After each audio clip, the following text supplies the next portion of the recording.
I got something to add about the shadow. A long, long time ago, I had this incredibly powerful vision in dream world, and it goes, I danced in the shadows in the temple of the self. In this dancing of the shadows, I became one with myself and whole with the world. And as I began to understand what dancing in the shadows in the temple of the self meant, I understood that each layer of life was a dance between the light and the dark until you finally understood there was a middle shade of gray that we could all accept. And that was how functioning in the world was meant for me, to understand the world from the sacred neutral, to understand the world that is not of polarity, but it's the world of polarity that tries to define the world as light or dark. And when you return to dancing in the shadows in the temple of the self, as you understand that it's a fine line between polarity of light and love and darkness. Teachers come in many formats, and kids are some of the greatest teachers. We're really getting to some meats and potatoes of the subjects here, and what Festus and Diane and Andre have been sharing is how to come together, how to learn from the teachers that are there, how to set aside your ego just a little bit to allow the teachers to be teachers. Because it's when we open up to these concepts of these innocent children teaching us how to be more human, how to be more loving, that we come to those understandings of illumination and clarity, and how to nurture ourselves and others, how to look into our burden basket and use our self-reliance to seek and find our own answers with our own compass. There are times we all need a little compass direction heading set from others, and that can come from a YouTube video that sets off a spark of exploration and discovery and personal discernment. Or it can be a book or a radio show or a TV show. Each allows us to allow the teacher space to come in so we can learn from ourselves and understand that we're going through the time of the shadow. You know, it reminds me of the story of Crow. You know, the crow medicine totem saw its shadow, pecked at its shadow, until finally Crow ate its shadow and became whole once again. Crow is the holder of universal law. Crow is the knower of the lost wisdom of the shadow, because the shadow is also here to teach us about domination and control and how to return to a state of love being when we consume our whole and allow ourselves to digest the whole, to be whole all the time. And that's where we're at, the precipice of understanding. How do we all be whole? How do we love our shadow enough that it's part of us and not separate of us?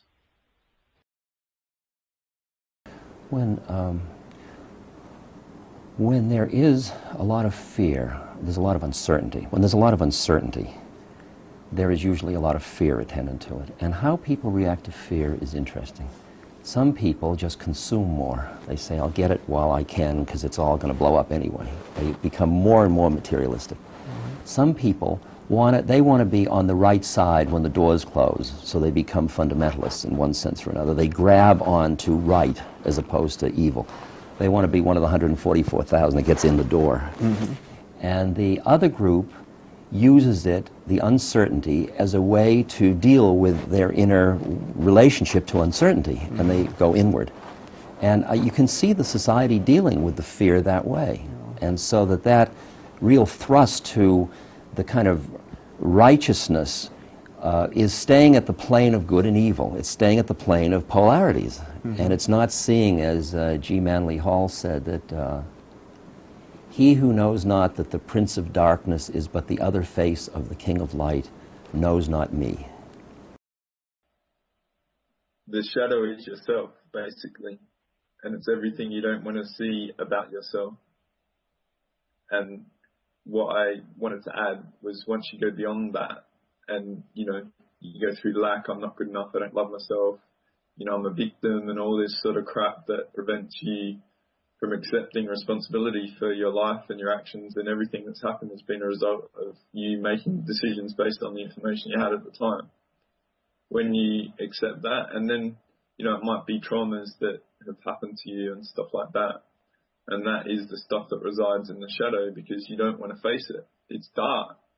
And it's there for behind the ego because perhaps the things are so bad that, you know, maybe in this lifetime you're not able to deal with it. But when you have the courage to face it and get past it, the true self and all your abilities as a human being are started to reveal to yourself once you've done that. And that's why, like, you know, people that in greed and stuff, they go to a psychic and they ask for the lottery numbers, right? Because it's all fear and greed, right? What happens is when you go past that, all that stuff doesn't matter, and you access a whole new level of existence. And it takes a lot of courage to get there, but once you start getting confirmation and you have experience of what the benefits are, you're addicted to it, and you keep working on it, and you just keep going and trying to eliminate the layers of the onion. I don't know about you guys, but that's the way I felt about it. Nikki, you talked about, you know, the elements and stuff, and the sea was something that you feared, right? So what you did, you actually went out and explored it. So we sort of talked about just before about how the fear state is sort of imposed on us without our awareness. Mm-hmm. And myself, right? So we're talking about healing as well. So when I you know, I was broken and stuff, I found that me personally, it was a huge healing thing to actually seek help from a healer, because the healer came into my world, right? Like a teacher, like you guys, right? So, exploring fear, like fear is like the ego. It's a, you know, it's an aspect of our existence, but mastery of that state and recognition of it is actually really powerful as well, right? So that's right.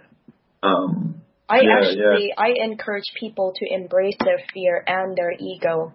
Okay, I really do, because you know what? Why fight something that you have? It's like saying, hey, I was born with 5 toes, okay? So why are you telling me to only function with 4 toes? That doesn't make sense. Exactly. Okay? It's a question of how do you use it. Okay? There will be days where you wake up or you'll meet people that will put you down to point of dirt. And you're going to need your ego and pick yourself up and kick yourself in the butt and say, you're going to stand up against these people, and you are not these people, what they claim you are. And that's where the ego comes in.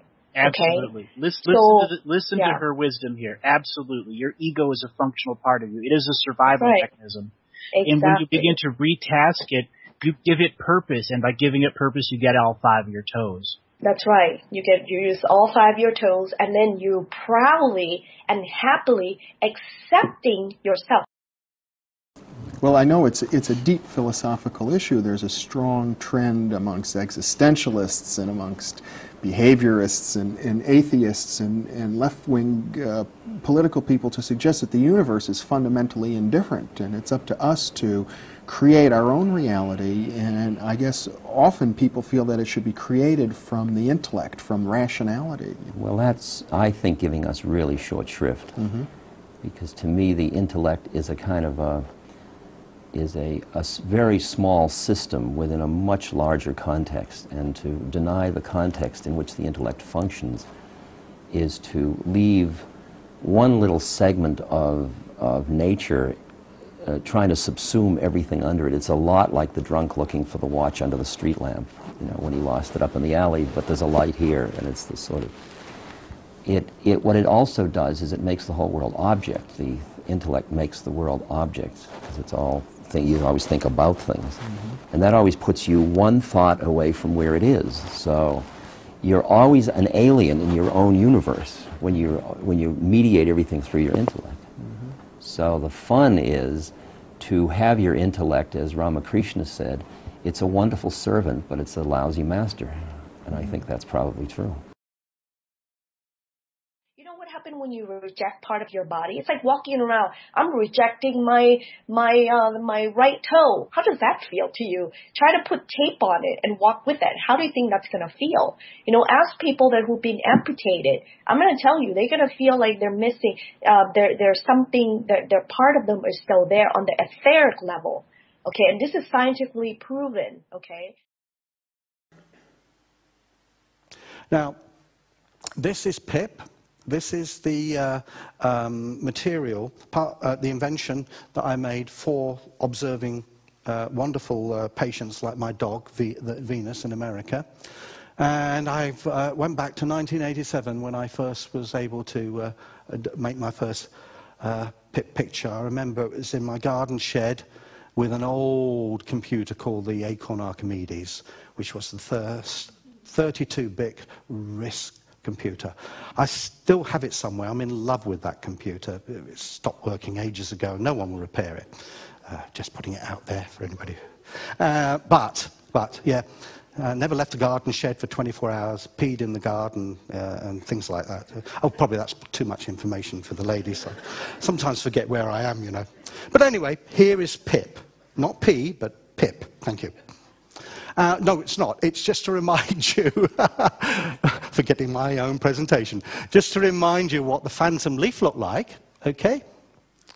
Now, transfer that to a human being, okay?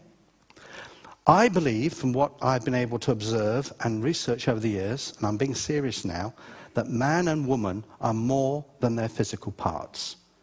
They are a mental, psychic creature, but also spiritual. And this is all integrated in us and balanced. And there are different layers and clothing of energy, okay? And although mind decides to function through brain, mind, we believe, can work independent of the physical brain. OBEs, people under anesthetics with near-death experiences, which I've had personally too, been telling you about that. Your mind can function independent of body and brain. And if you take away all the body, and you're never to return, then you have something classically there all the way through folklore of all human history. And these are phantasms, ghosts, spirits, etc. And here we had a volunteer of a young man who lost his arm in an automobile accident. But he said, sometimes, Harry, you know, I can feel my fingers moving. I know if an object goes through. My wife has blindfolded me and has tickled my invisible hand and fingers with a feather, and I've detected it. I said, when you're feeling like you want to be tickled again, come and see me. I said, I'll tickle you with something called PIP, polycontrast interference photography, and we'll see your invisible arm, I hope. I've done it with leaves, you know. And he looked at me most peculiarly. Have you indeed? We'll see. So he turned up a bit skeptical, and I said, can you feel your arm and hand now? He said, yes. Then I took the picture. There's the side view profile of his body, back and front. There's the stump, okay, the end of his physical arm. Here is the energy field right down to a missing thumb.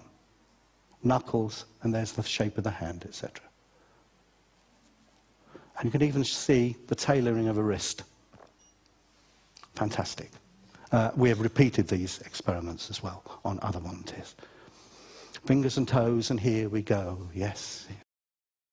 So don't reject yourself. Embrace who you are and laugh about it. And tell yourself it's okay, acceptance, and forgive yourself that, yes, I have a lot of ego, and that's okay. As long as you know not to abuse it like everything else. A lot of times people, you know, you can drink alcohol for metaphysic people. Just don't abuse it. Don't overdo it. Right. You know, there are people that are alcoholics, you know, addicted to chocolate. They're fetish about things, you know what I mean? And they get it all dramatized about, we all have little habits of things, okay? And that's all it is, putting out emotional attachment to things.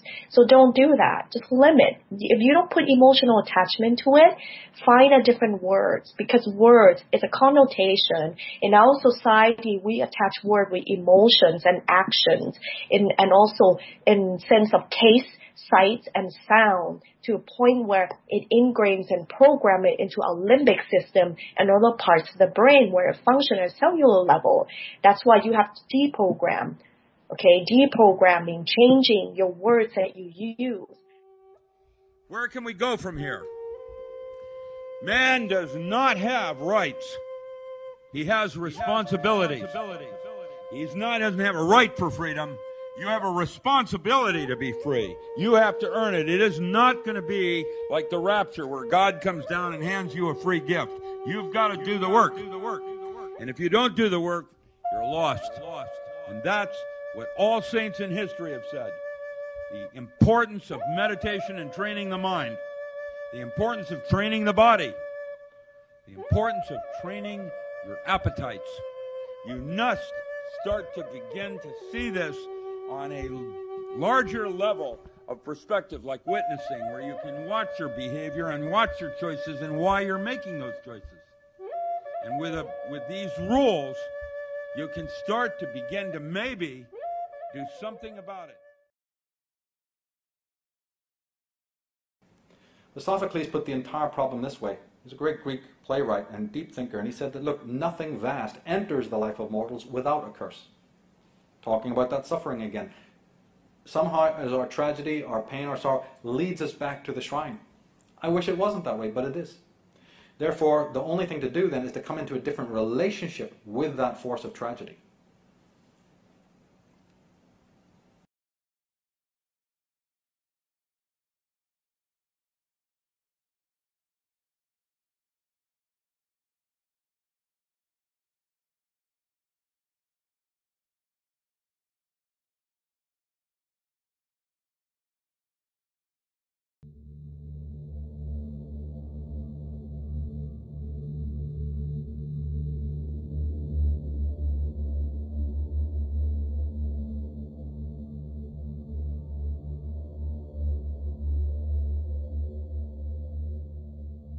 Learning systems in cultural settings typically feature situations where fluctuating attention is cast on low-order repetitive tasks, such as rote memorizing, which denigrates much of the learning that could potentially occur. These methods of learning in our educational system, more like conditioning, are held in high esteem in human existence. Virtually all revolves around the knowledge, understanding, and control and application of physical matter and energy systems generated therein. This dominant yet artificial and limited system of learning operates entirely through input from the five senses and has the effect of eliminating the last vestiges of identity and self-cognition from the individual.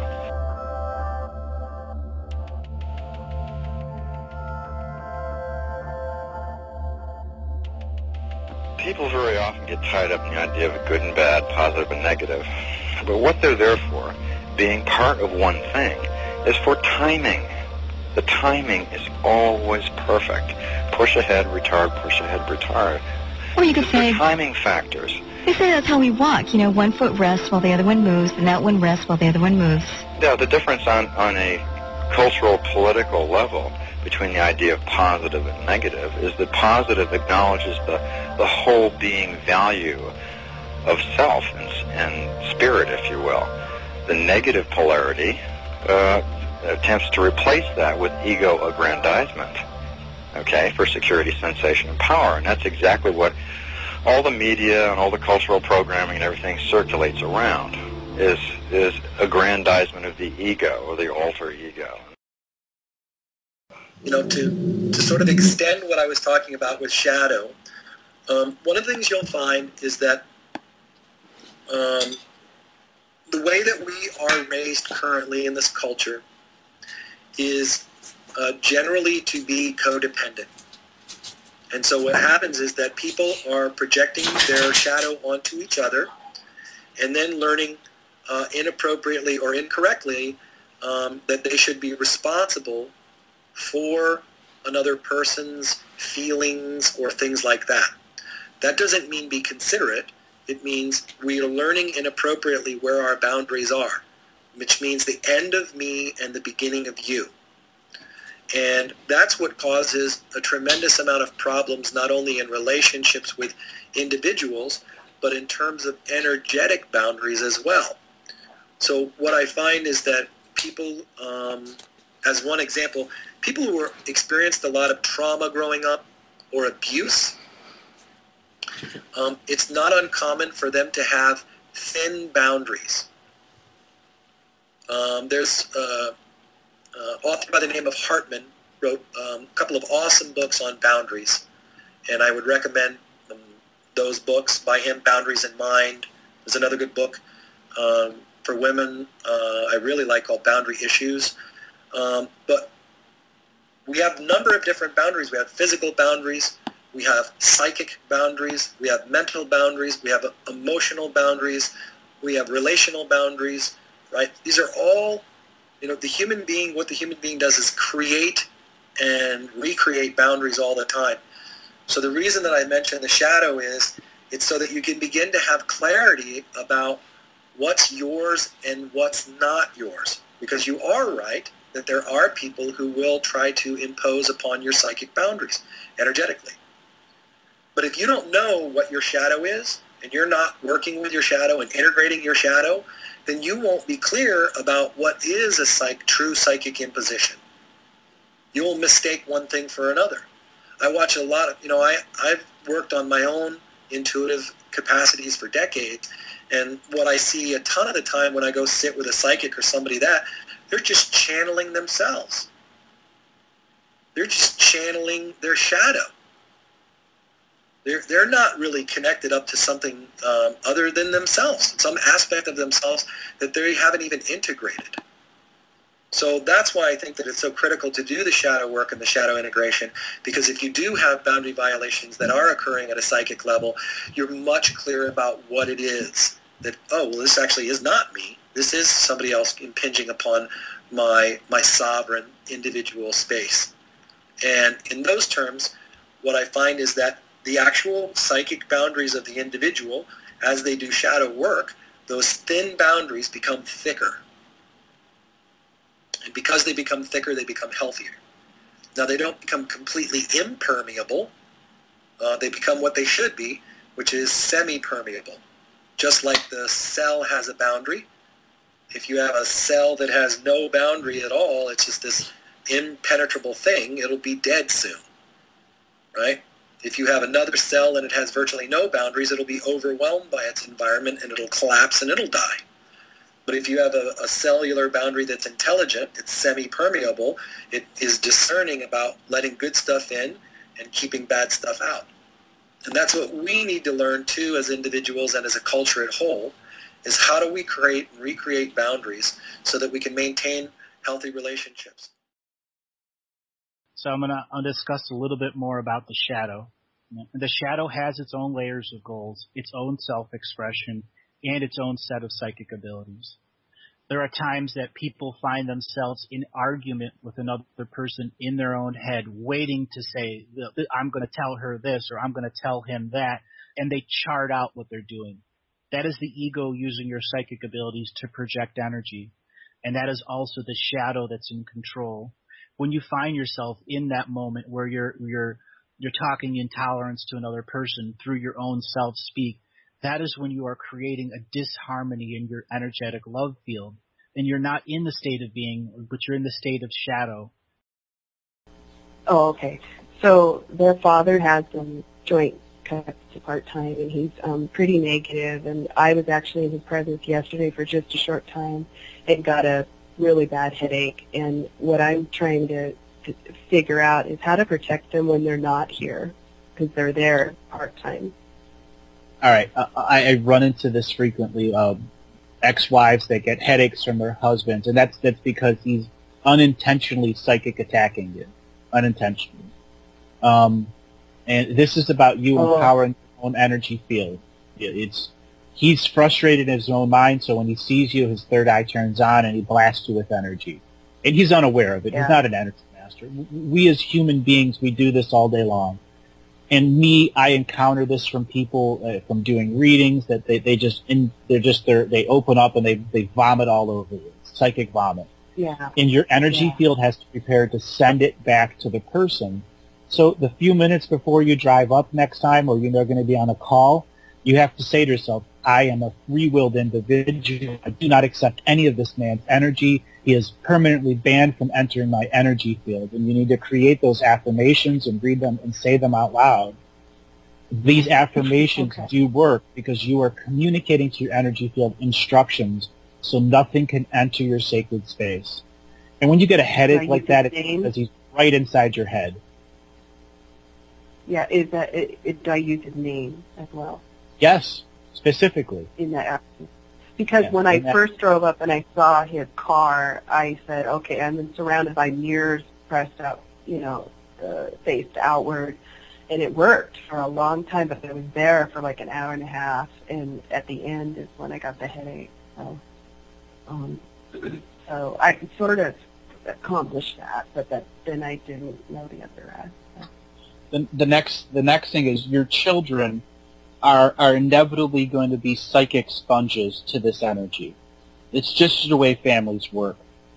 And kids playing and laughing generally can break that up, but when there's long periods of tension between parents, you get stuck. The children get stuck just absorbing that negative energy. You're going to have to figure out a way to help them let go of that energy. As an adult, I tell people regularly to clear out your colon, because that is where you store the most amount of negative psychic data from people that are in your energy field. Okay. So, have you ever done a fast? Actually, I just started one today. Yes, I just started. It was a juice fast, and then I have a colonic on Monday, and then I'm going to go to the all water after that. There you go. And Good. follow it up. Yeah. You're going to notice that really helps you with the energy of your husband, ex-husband. And we are being traumatized by the news and by so many other things right now. We're traumatized even by people. You must start to learn that people at work, people around you, as soon as they even mention or bring up in conversation something that's sort of fear-based or paranoia-based, you've got to block that. You don't have to address it. You don't have to say anything out loud. But you've got to go, that's your reality. That's not my reality. You're going to have to defend your sovereignty from those people who go, oh, my goodness, I'm so scared. I'm so frightened. Things are really crazy. You've got to sort of say, well, I'm sorry for you that that's your reality, but don't infect me with that. I'm in my center. Everything is fine. I'm acting the way I need to. I'm being guided, and I am not insecure. I mean, don't let that in, you mean? Or don't let it in. Yeah. Absolutely do not let it in. Cancel it. Intellectually, cancel it. Because it's an energy that if hypnotists know this. Sure. And therefore can infect you. Do you have a couch or a chair that your ex-husband loved and you didn't give it to him? No.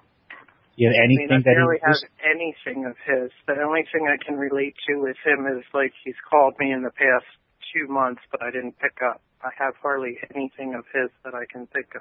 Coins, but I don't even, see them on a daily basis or anything. You have, an old coin collection of his? I do. That is where the energy is coming from. Coins are old. And, serious. Absolutely serious. That's where it's coming from. Silver They're in my gold. basement. I never see them. You need to get them out. Get them coming out. Huh? I mean, the energy of the coin and him is coming out, even though I don't see them, and then they're in a room with the door closed. Yes, that's what needs to get out. Okay. You either need to return it to him or mail it to him. You need to get that out of your house. Can I just sell them? Yeah, you can. You can. It would be better for the dog. Sell them or way return better. them to him. Yeah. If they're, just make sure you're getting the good money for them, because a lot of coins have great value to them. And know that when you're doing that, you're doing this to clean your house, and you're going to give a percentage of that to dog treats or a new collar, something that repays him for being the protector spirit of you.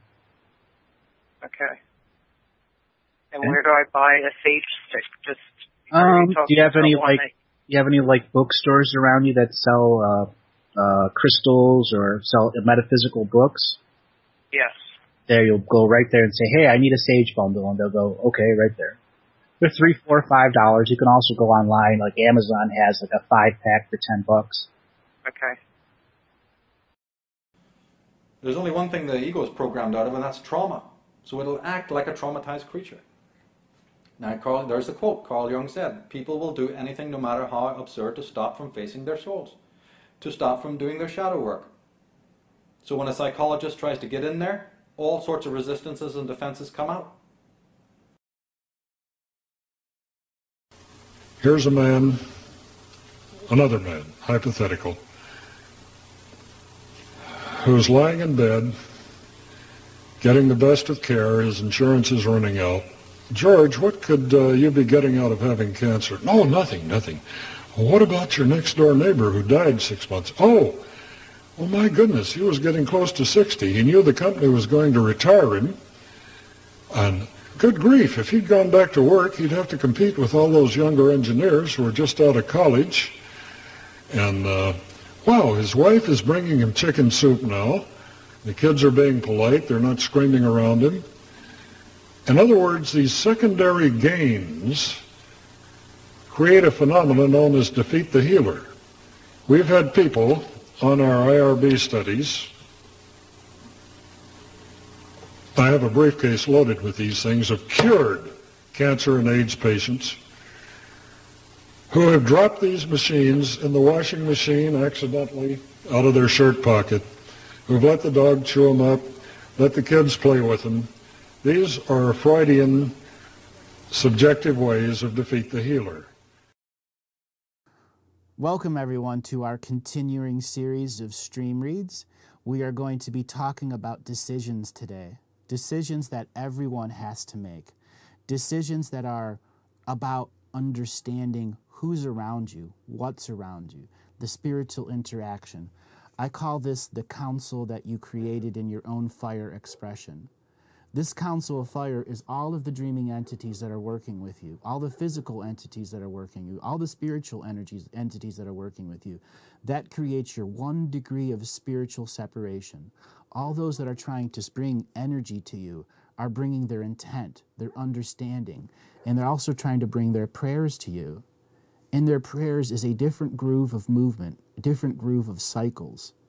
It is a rhythm in motion and time that's infinite, that asks you, that invites you to become harmonic with their rhythm and time, even though our fraud time doesn't allow us to be in spirit no time.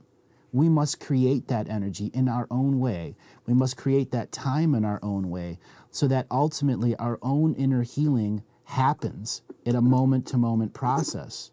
And when healing is a process and not an event, we no longer trick ourselves into temporary healing and allowing sickness to come back. So many people trick themselves in the placebo effect of healing that they think they're completely healed, when in fact they're just covering it up with the illusion of the self-created moment of healing. This is why so many sicknesses come back with ravenous energies that just eat up the body after a while, because one cannot acknowledge the original need for the healing, and therefore we cover it up with the placebo healing. Once we understand who is within our 1 degree of spiritual separation, and we've decided that the placebo effect is not for us, that we want the true mystical experience, we must have that ritual of joy that says, I have earned the right, and I'm giving myself the right to enjoy it. Because if you cannot have joy in your life, a ritual of your own joy, you are limited in the slave world that we live in. That ritual of joy culminates into an hour of power. It is where you have the highest amount of physical and spiritual energy after you awaken.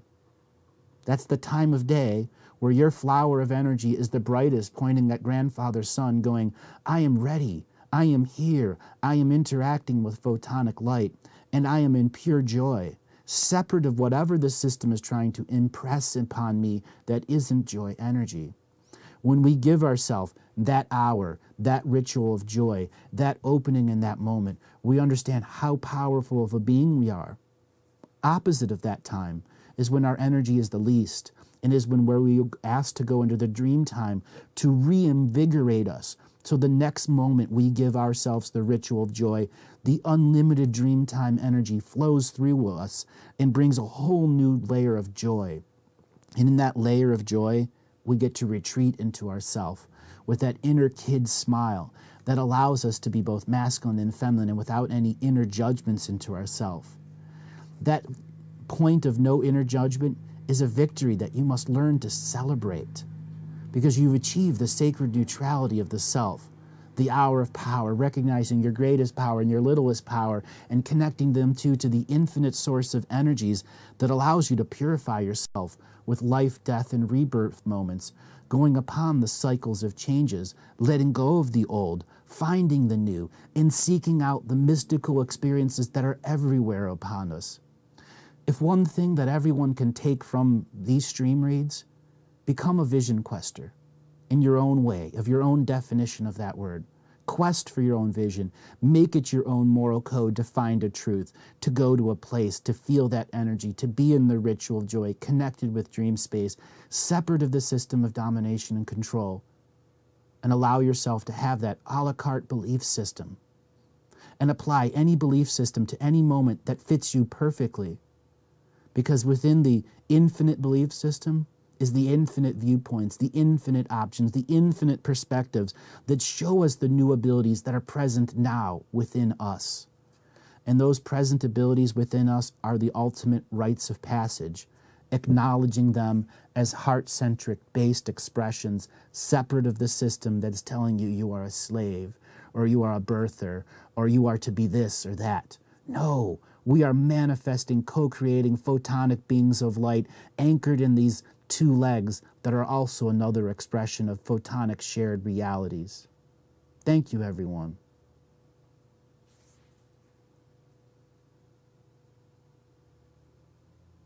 It's very important. Most people, you know, they want to go and activate portal and create vortexes, and I'm like, no.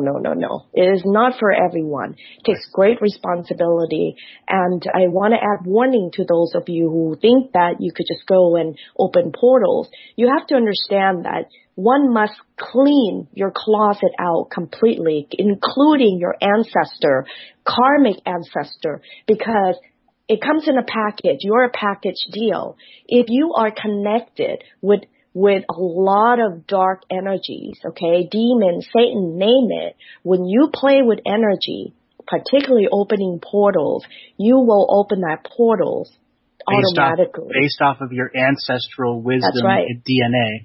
I talk a lot about ancestors, and where Nikki and I come into absolute union is how those ancestor spirits influence you each and every lifetime, as well as pass on the contracts of other ancestors so that you have an opportunity to resolve the soul family karma.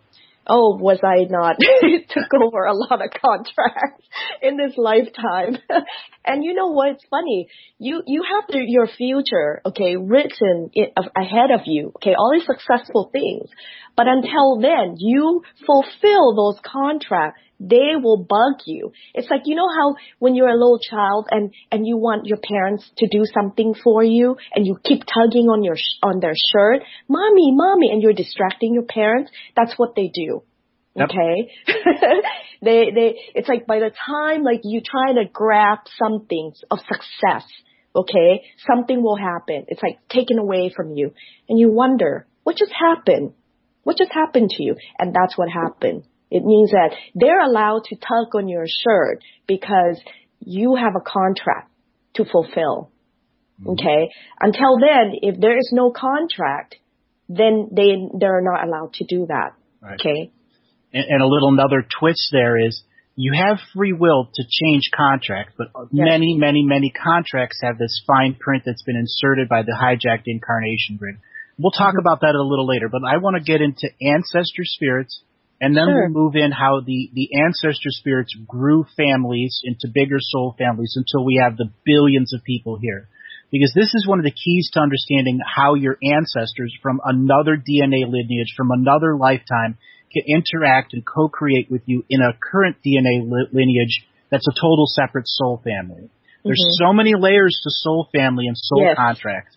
A contract from Lemuria can suddenly become active now, hundreds of thousands of years later, simply because the synchronicity of soul families coming together has triggered old contracts. That's right. And this is when you worry about opening portals and you're not prepared for that, because if you haven't looked at your ancestor spirits on both mother's and father's side, at least 3 generations back, you run the risk of finding yourself opening up concepts you're not ready because you just haven't healed yourself enough. We are in a society and a culture that doesn't allow inner healing. And both Nikki and I promote inner healing at every angle before you go to the super experiences. Exactly. So very well said, Andrew. I do promote inner healing first and foremost. You do not point fingers and blame other people for all the mishappenings into your life. It is within you. You're always responsible for everything. It's hard to grasp at time and swallow that. But when one can see things at multiple aspects, things in a play, okay, and like you said, it is multiple level, and I think even for a certain level of psychic, okay, it's very hard to see that. I have taught you to blend with every attack, absorb your opponent. When water is poured into a vessel, it becomes the vessel. But the Hashishin are not common warriors. The old man trains them to enter the shadow self, the demon self. That is their art. How does one absorb such darkness and yet return to the light? Especially one unsure of his place in the world. If you seek and find the assassins, you will need to become the vessel. If you don't go deep enough, they will smell you and kill you. Go too deep, and you will not return from Eagle's teaching. What marks the balance? Certainty of self. I do not go for myself, Sifu. I go for my father. Ride beneath the skyline. The Hashishin do not wish to be found. They will find you.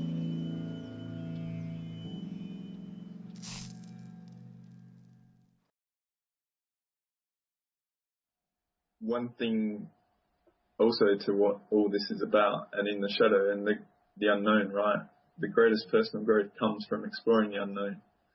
And the way I've found to overcome the shadow in me is, you know, you do things that you regret and you're not proud of, and things happen to you that, you know, cause you suffering. And the key to overcoming it is not to fight it, it's to actually forgive. Forgiving the others for those things that have done to you to cause you trauma, and to forgive yourself, because at that time you made the decision based on the information you had. And when you do that, really, truly, that's where you let it go. And it's a powerful emotion, forgiveness.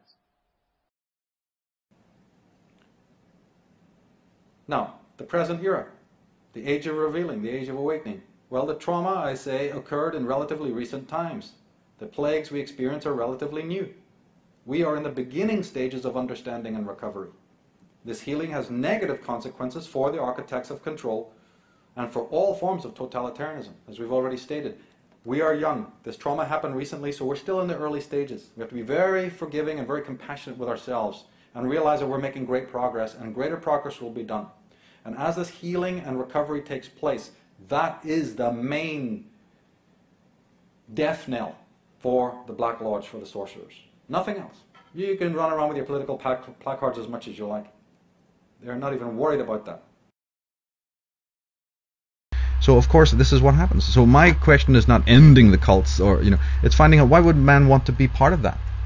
And again, a cult is defined by hierarchy. Thousands and thousands of people sitting cross-legged or whatever in front of some guru. What would make one man want to do that? Is it because man's psyche, as we've been saying, introducing this idea, is so fragmented, so traumatized, so utterly insecure, that it literally has to have a big daddy at the top of the totem pole shining his powerful light, his phallic light, his beam of light down onto everyone else to say, you are the herd and you're going to just go crazy, and the bottomless pit will open unless you stay focused on me. I am the model. You lose your identity in me. Carl Gustav Jung puts it this way: when an inner situation is not made conscious, it appears outside of you as fate. So that which you repress, that's what you divide, that which you try to cut off. Nature has a higher plan. Remember we talked about the tragedy that visits you? Yeah, that's the plan. The plan is that the unconscious is made of the same thing nature is. So fate will work against your inauthenticity. Thank God it does. I wish it didn't come in the form of pain and tragedy and sorrow, but it does. Therefore, we have to then enter into a new relationship with those dark guardians. Or continue resisting it, which continues the repression, which continues the fate. An endless circle, you see, of problems. So what is happening is that now there comes a phase in which there's a necrotic cycle, a catabolic cycle. And the forces that are predatory in this world that people don't know exist, which is just so wonderful, that people don't know that there is an Illuminati, these forces exist. But these forces exist because they've understood human consciousness. And they know how to work human consciousness. They know how to play on your fears. They know that you're deeply traumatized from a few thousand years back. And therefore they only have to wave a few shadows in front of you and a few big monsters, and you will immediately fall to pieces. Yeah. And they will quell and destroy any voice that tries to tell you the opposite. But they'll promote anyone who also feeds that trauma, even if those people appear to be on paper against them. Yeah, that's not what they're concerned about, whether or not you are helping to engender trauma. Then they leave you alone. Then you're actually serving them. You see how it works? Yeah, yeah. That's very interesting. I So mean, the way they look at it. how many aren't, you know, contributing to that? And how many are contributing to that? Yeah. Thinking they're doing good. Well, Yeah, many. of course, Many. Yeah, of course. You know, it's not just Van Imp and, you know, these screaming evangelists screaming about the end of the world and the rapture and... Didn't miss a thing. And so when we see that there are things going on in the world, I've taken the perspective that there are no accidents. Nope. Especially when it comes to any negative event and anything that creates fear. It is all planned and scripted. Absolutely. At every level, from the, you know, the highest to the lowest. There's nothing dark about the consciousness. It's only because the little ego that's holding the lantern, like the hermit in the tarot cards, is shining it on one direction, therefore casting the rest of the landscape into darkness. This is the predicament of the ego. And the media know how to manipulate that by putting in front of us archetypes whom they'll will identify on certain level.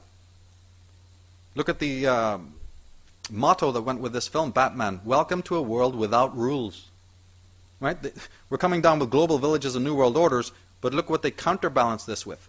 And check that out. Go through the Reagan, the Carter, the Bush administrations, the Clintons, and watch the very important mega movies that came out at the time. It's still happening. That sort of either counterpointed or supported the agenda of the politicians. Finish off by pulling back from the canvas again to remind ourselves how this all comes into being. Why is this cult using this power? I mean, we can't sit here and go into a huge story about, you know, the cognitive mind and the subconscious mind and whether or not even subliminal persuasion, you know, works or not. I have to keep it strictly about the fact that I don't want you to assume it, but I want you to research it, but to take on board the power that this kind of persuasion has. But also that power works two ways. They're using it on us, but we can return it. We can take the power back, because the moment that you are aware of what these people are doing, they only have a certain limited weaponry, by the way. It's very powerful, as you can see. And it is also ubiquitous. But the thing is that once you become aware of it, just your simple awareness, they've lost their power. That's it. It doesn't work on the person who knows what it is. Not in a contemptuous way, well, I think it's rubbish, so I don't listen to it. No, your mind is wide open. You have to have an empowered understanding of what they're doing and why they're doing it and how they're doing it. Know thine enemy, says the Bible, right? Very true. And know the weapons that the enemy is also using. But the moment that you do, you gain the psychic immunity that stops their power. That's it. It's psychological warfare. You can't raise up arms against these people.